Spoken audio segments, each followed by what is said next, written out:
travel to India, guess what I deal with? I deal with a Hindu echelon of spirits. Brahma, Vishnu, Shiva, and the list goes on, but those are the big ones. Well, when I go to Central South America, I'm rarely having Brahma, Vishnu, or Shiva manifest. We're having different spirits. If I go to Africa, we're having different spirits manifest. Go to Mexico, you're having Aztec demons manifest.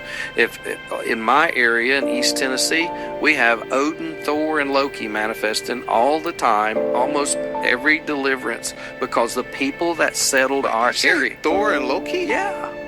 What do you mean? From Marvel? Yeah, absolutely. It'll bring a whole light to Disney. I mean, if you want a demonology degree, watch Disney, because they're in it, and they're portraying the characteristics. I mean, when you do enough and identify enough deliverances, I can identify Loki like that as compared with Odin, just on how they manifest. I don't know. Maybe it's just me thinking logically and critically, because I would think that if you went to India and you are trying to Christianize people there, that if they were worshiping their Hindu deity, then you're going to say, oh, when a person begins to convert over, you're going to say, oh, look, it is the Brahma coming out of you, because I am convincing you that you shouldn't be worshiping Brahma.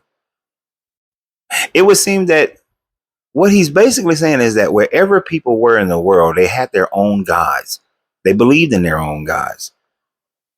And now that you're coming in as an interloper, coming in as a conqueror, as a colonizer, then you're coming in trying to convince those people that their gods are evil, even though when you worship their gods, they have just as much the same type of personality as your God Yahweh. When you look at Quetzalcoatl, the feathered serpent, yes, he cares for and loves the people. But when the people do wrong, he punishes the shit out of the people in the same way that Yahweh does. The same way your God says that I will I will have you bashing your babies' heads, and I will send you into slavery, and you will starve, and you will feed on your children, and you're going to do all these other horrific things. You're going to genocide other people the same way Quetzalcoatl, the feathered serpent, did. Same thing. Ain't nothing changed. The only thing changed is who's in control.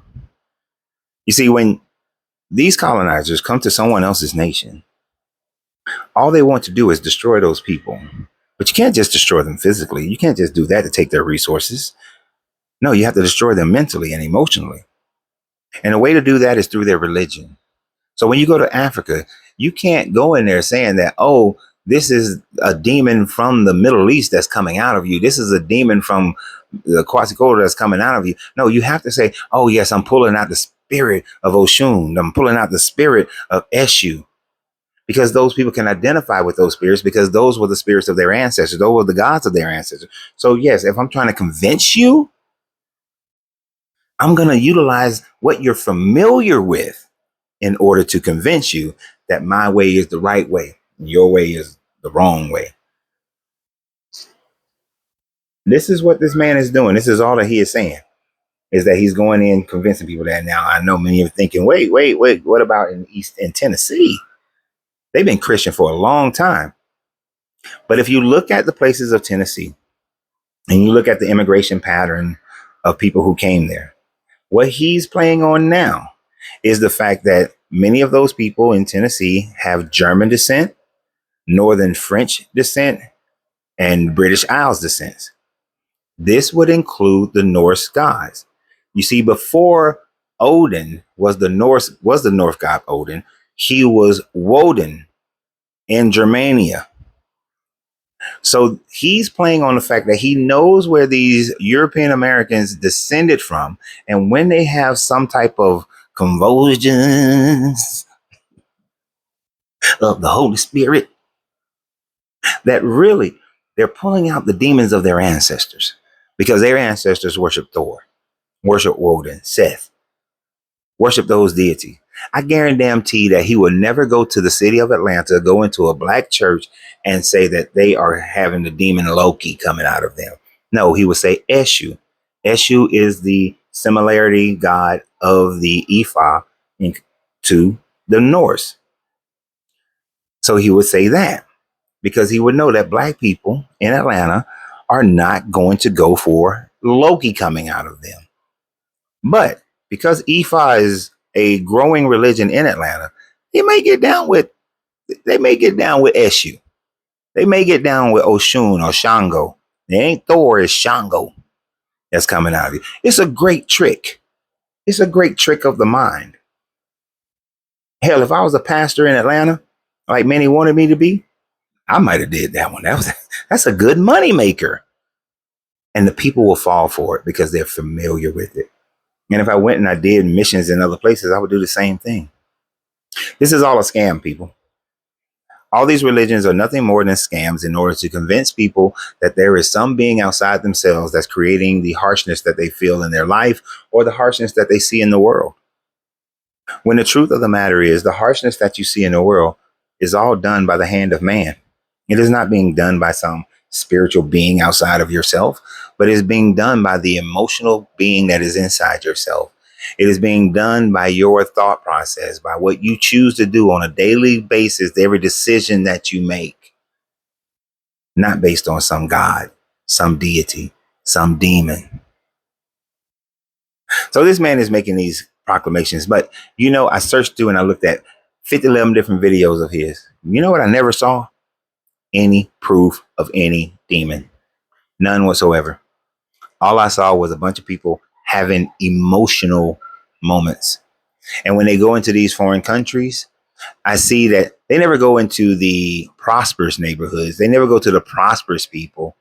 They always go to the poor. They always go to the oppressed because they know that the poor and the oppressed are so desperate to change their lives, their current life.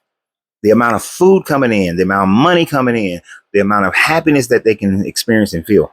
They are so desperate for those things that makes life more comfortable that they'll buy into almost anything.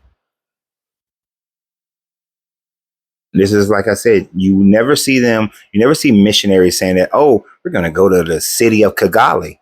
We're going to go to Abidjan. We're going to go to Mexico City. We're going to go down to Rio. You don't see them going there. And if you do, when you do see missions there, what do you see? Where are they? Are they in the Beverly Hills, the Manhattans, the Buckheads? Where am I in San Antonio? Are they in Dominion? No, they're not in Dominion.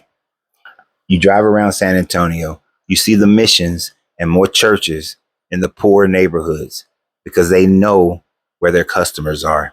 And their customers are not where there is wealth, but where there is poverty. And they play on the poverty of the mind.